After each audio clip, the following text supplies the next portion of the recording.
Mbak, stop. Kenapa sih Mas, kan lagi enak-enak nyanyi, kok disuruh berhenti sih? Jangan nyanyiin lagu sembarang orang, nanti kena gugat loh. Emang iya? Iya kan, lagi viral sekarang tuh, pencipta lagu menggugat penyanyinya. Duh, aku sering banget lagi Mas nyanyi di kamar mandi, di rumah. Kalau itu mah beda, bisa dibilang tergantung sih apakah pelanggaran itu apabila dilihat ketika kita tidak dapat izin atau enggak ketika kita tidak membayarkan sebuah royalti kepada penciptanya, seperti itu. Oh, nah ngomongin soal hak cipta yang Mas bilang tadi tuh, Mas sebenarnya hak cipta tuh apa Mas? Hak cipta ya, kalau misalkan hak cipta itu kan ada di dalam Undang-Undang Nomor 28 Tahun 2014 tentang hak cipta, di mana hak cipta itu sendiri sebuah hak eksklusif yang diperoleh oleh pencipta sejak dia ciptaannya dinyatakan secara umum, intinya seperti itu, tanpa adanya batasan-batasan. Misalkan kita menciptakan sebuah puisi, nah puisi itu harus declare dulu. Itulah sejak dia dideklarkan dia cipta di situ, itulah terjadinya ciptaan seperti itu. Misal nih aku iseng, terus aku ngarang sebuah lagu, jadi lagu lah gitu. Nah itu tuh sejak aku membuat lagu itu sudah termasuk ciptaan aku gitu? Enggak, sejak Mbak menyatakan itu buatan lagu Mbak di announce gitu? Iya, atau enggak ketika kita perform menyebutkan lagu kita itu. Secara penyebutan, secara pengakuannya, secara ke publiknya seperti itu, sederhana. Nah, baru dari situ baru daftar seperti itu. Nah, kan tadi Mas bilang kayak hak cipta itu kan hak eksklusif gitu ya. Di dalamnya tuh terkandung hak moral dan juga hak ekonomi. Iya. Nah itu tuh gimana sih Mas maksudnya? Hak moral dan hak ekonomi itu dua hal yang berbeda. Melekat dan tapi berbeda. Nah, melekat itu apa? Melekat untuk khusus hak moral. Hak moral itu untuk ke penciptanya. Artinya misalkan Mbak Tia nih menciptakan sebuah lagu. Nah, biasanya itu zaman dulu kan kalau kita masih nonton TV ada namanya pojok kanan bawah tuh biasa penulis lagu. Nah, siapa, itu salah satunya. Itu hak moral. Salah satunya itu paling realnya itu dia bisa menggunakan nama asli atau nama samaran atau nama alias kalau memang dia orangnya misterius. Nah, terus dia juga memiliki hak untuk mempertahankan ciptaannya apabila ciptaannya itu dirusak, misalkan dipenggal-penggal atau nggak diganti liriknya, tapi intinya sama, yang merugikan ke penciptanya. Kemudian dia punya hak untuk mengubah ciptaannya. Kemudian dia juga punya hak untuk merubah judul atau subjudul. Jadi beberapa itu ada itu untuk hak moral. Tapi kalau misalkan hak ekonomi itu ada ketika ciptaannya itu dipublikasikan, diterjemahkan, terus diedarkan, habis itu dipertunjukkan dan lain sebagainya. Jadi ada banyak, bahkan pengadaptasian kayak misalkan novel tuh ada novel terus diadaptasi ke dalam film, itu termasuk hak ekonomi gitu. Terus aransemen lagu yang tadinya lagunya nadanya terus dirubah jadi ya itu berubah tuh. Itu aransemen lagu kan, seperti itu nadanya gitu. Jadi misalnya nih aku pencipta lagu, terus aku penyanyi, kan aku nyanyi ya. Mas Faksi pencipta lagu nih. Terus aku nyanyiin lagu Mas Faksi. Itu aku harus izin nggak sih ke Mas Faksi?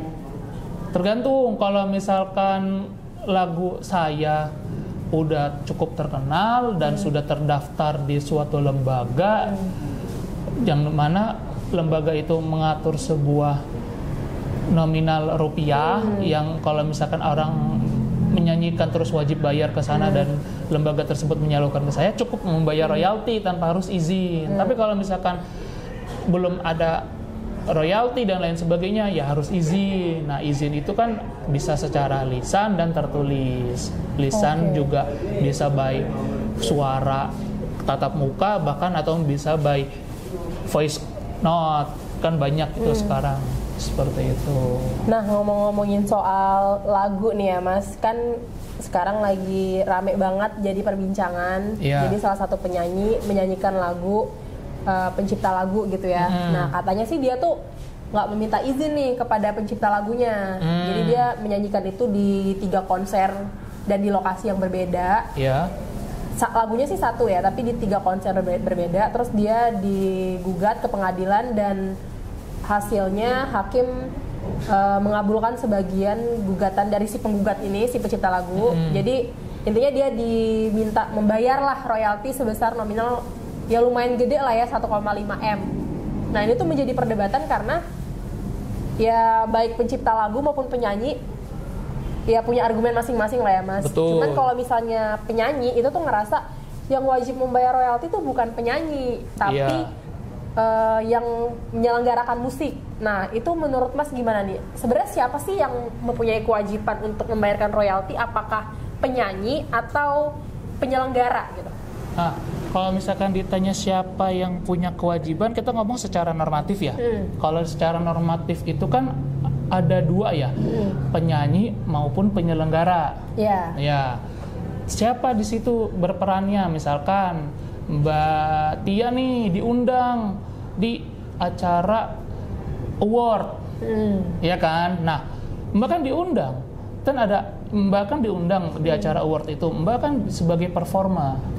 Ya, nah yang punya acara itu siapa? Misalkan stasiun TV A, ya berarti seharusnya A. Kenapa A? Karena A itu kan dapat iklan dan lain sebagainya, kayak gitu. Secara kasat mata dalam undang-undang hak cipta dan turunannya dan peraturan pemerintah dan turunannya itu mengatakan yang memiliki kewenangan untuk memberikan royalti itu dari pihak penyelenggara seharusnya. Karena Mbak Tia diundang sebagai bintang tamu. Nah, diminta listnya kan. Nah, Mbak kan biasanya kan dalam dikasih jadi bintang tamu ada kontrak dong. Kamu minta lagu apa? Misalkan minta A, B, C, D, E, gitu lagunya. Itu pun atas permintaan siapa? Permintaan dari si penyelenggara kan. Kan nggak mungkin kita random. Tapi tergantung lagi si orang itu apakah random atau bagaimana. Seperti itu. Tapi kalau secara normatif bisa 2, penyanyi atau penyelenggara. Atau kalau misalkan penyanyi sekaligus penyelenggara ya dia. Betul. Opsi yang ketiga, penyanyi dan penyelenggara dia seorang itu gitu. Karena misalnya nih, aku penyanyi terus aku ngadain konser 10 tahun aku berkarya gitu ya. Itu kan aku sebagai penyelenggara juga sebagai penyanyi gitu ya. Jadi aku yang punya kewajiban untuk membayarkan royalti. Iya, ke lembaga yang sudah ditunjuk oleh undang-undang. Itu pun besarannya sudah pakem. Kita tinggal ngikutin aja rumusnya gitu. Oh, udah ditentuin tuh. Sudah beberapa persentasenya ada. Nah, itu pun simpang siur, katanya ada yang berdasarkan penjualan tiket, ada yang berdasarkan apa, kita nggak tahu. Makanya balik lagi kesepakatan para pihak antara pemilik lagu dengan penyanyi. Kalau memang deal-dealnya seperti apa nih maunya gitu. Kita sebut aja lah ya kasusnya, karena udah putus juga kan. Penyanyi ini kan Agnes Mo, kemudian pencipta lagunya Ari Bias nih. Nah, si penyanyi ini, Agnes Mo ini mempermasalahkan harusnya bukan dia nih yang menjadi pihak tergugat, harusnya dia sebagai turut tergugat. Sedangkan penyelenggara ini, Holy Wings ini yang harusnya dituntut sebagai tergugat. Nah, apa sih Mas beda keduanya tuh tergugat dan turut tergugat? Nah, jadi itu kita kalau misalkan ditanya perbedaannya apa, tergugat itu adalah seseorang yang diduga melanggar hak orang lain. Itu turut tergugat itu suatu pihak yang diikutsertakan untuk kelengkapan perkara, hanya sebagai pelengkap saja dia. Kekuatannya dia putusannya A, ya si turut tergugat ngikutin A, nggak ada opsi, makanya turut tergugat. Nah, siapa yang memiliki kewenangan dalam hal menentukan turut tergugat dan tergugat? Kalau dari sisi penggugat ya, dalam hal ini penggugat itu siapa sih? Penggugat itu adalah orang yang merasa dirugikan haknya, makanya kan jadi penggugat. Gue gugat loh kan gitu. Nah, gue gugat siapa? Ya terserah gue, istilah kata gitu, istilah saya mau gugat Mbak Agnes Mo sebagai tergugat, monggo. Saya mau menggugat Holy Wings sebagai tergugat utama, monggo. Nah, terus siapa yang memiliki hak untuk memutuskan ini udah benar atau tidak? Ya bukan para pihak. Hakim. Iya, majelis hakim itu ada berapa? Saat itu sidang berapa? Apakah 3 atau 5 atau 7 atau 9 seperti MK. Gitu. Kalau misalkan 3, berarti 3 orang majelis itu yang bertanggung jawab untuk memutuskan. Oh, para pihaknya kan sebelum memutuskan itu kan kita tahu dari para pihaknya sudah lengkap atau belum. Kalau udah lengkap berarti maju ke pokok perkara. Kalau belum ya pasti tidak diterima kan, seperti itu. Artinya apa ketika sudah putus? Artinya para pihak menurut majelis hakim itu sudah sesuai. Bukan menurut para pihak ya. Kalau tidak setuju kan ada upaya hukum. Betul. Namanya ada banding, kasasi, peninjauan kembali. Nah, jadi menarik nih Mas. Kan yang dipermasalahkan itu kalau misalnya dari pihak Ari Bias itu kan menyampaikan ya harusnya kalau mau fair-fairan berdebatnya di pengadilan dong pada saat sidang. Nah kebetulan si Agnes Mo ini sebagai penyanyi ini tidak menghadiri kan persidangan gugatan tersebut. Nah itu tuh kalau misalnya dalam pengadilan gitu ya Mas, sebenarnya dibolehkan gitu kan ya pihak tergugat itu tidak menghadiri atau bagaimana sih konsekuensinya gitu? Jadi gini kan dalam hal sidang itu kan ada hak untuk diwakili atau ada hadir sendiri. Hak untuk diwakili siapa? PIC-nya, siapa yang bertanggung jawab? Ada namanya seorang advokat. Advokat itu siapa? Seseorang yang memberikan jasa hukum baik di dalam maupun di luar persidangan. Dalam hal ini kan dalam sidang nih. Nah, Mbak Agnes Mo menunjuk advokat siapa? Misalnya advokat Tuan A atau kantor hukum A. Nah, kantor hukum A itulah yang bertanggung jawab terhadap materi untuk melawan gugatan dari si pencipta ini. Nah, kalau misalkan si Tuan A atau pengacara A ini tidak lengkap menyiapkan bantahannya, salah siapa? Bukan salah si itunya, salah si Agnes Mo-nya, tapi salah yang diwakili oleh siapa? Ya kan tidak cermat. Iya, betul. Tidak cermat. Artinya kan tidak cermat. Kalau misalkan udah dikasih tahu tapi atau enggak pengacara tidak dikasih tahu, berarti yang salah Mbak Agnes Mo. Tapi dua itu ya. Di antara dua itu kalau misalkan tidak dikasih tahu salah Mbak Agnes Mo, tapi kalau misalkan dikasih tahu tapi tidak diungkapkan salah pengacaranya. Pengacara Tuan A misalkan seperti itu. Tapi kalau misalkan clean and clear sudah dikasih semua, majelis hakim tetap berpendapat bahwa Agnes Mo salah, ya nggak bisa disalahin. Kan hakim yang memutus seperti itu. Karena kan memang advokat tadi seperti yang Mas sampaikan mewakili ya, bertindak untuk dan atas nama Agnes Mo dalam persidangan tersebut. Jadi harusnya materi apapun itu sudah disampaikan begitu ya? Iya, tidak ada yang namanya disembunyikan data-data. Makanya kan biasanya setiap advokat itu biasanya itu data-datanya itu ada disclaimer, apakah itu data asli atau salinan dan lain sebagainya. Ada pernyataan keaslian dokumen dan lain sebagainya. Sepertinya biasanya sih seperti itu.